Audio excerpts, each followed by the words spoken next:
Alright, time to shake your brain.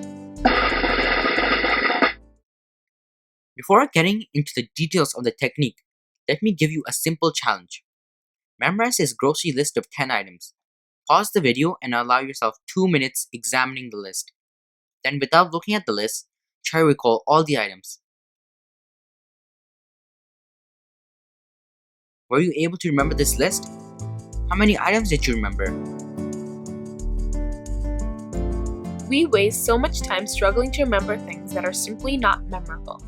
This is because they are abstract, hard to visualize, or connect. So, how can you make any kind of information memorable? Simple. You already have this talent inside of you. Since your birth, it's called your imagination. We all have powerful imaginations that we practice in dreams and fantasies while reading books and daydreaming. Our first memory technique is based on imagination. We also call this imaginative power or visual thinking, which means thinking in pictures. Let's see how this works. When you want to learn something, turn the information into pictures. Imagine the picture in an exaggerated way. Link the pictures with each other. You can strengthen the information in your brain by making the pictures more memorable. Let's see how we can make pictures more exciting to remember. The best thing to keep in mind is the more absurd the picture is, the better you will remember it.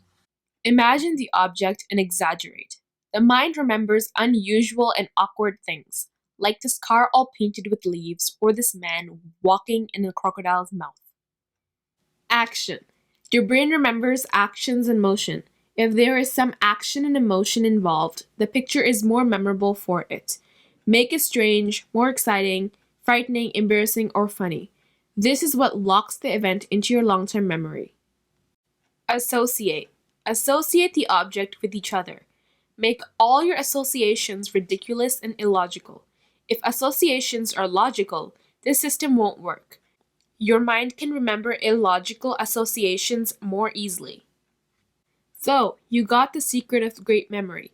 If the information is difficult to learn, you need to change it to make it memorable. Let's practice this technique. We'll memorize the same grocery list using the visual thinking technique. Let's first focus on the first 3 items: chicken, bread, and tomato.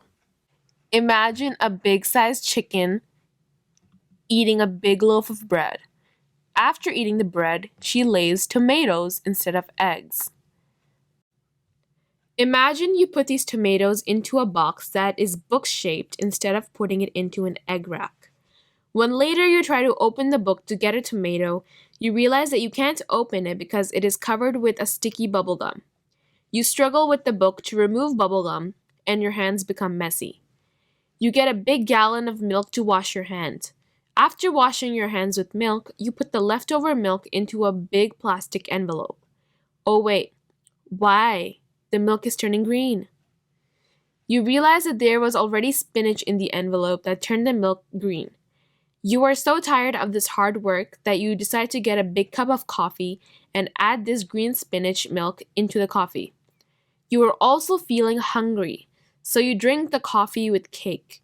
As you are so hungry, you try to eat the full cake in a single bite, making your face all messy and creamy. That's it. Now try to list all the items based on this story.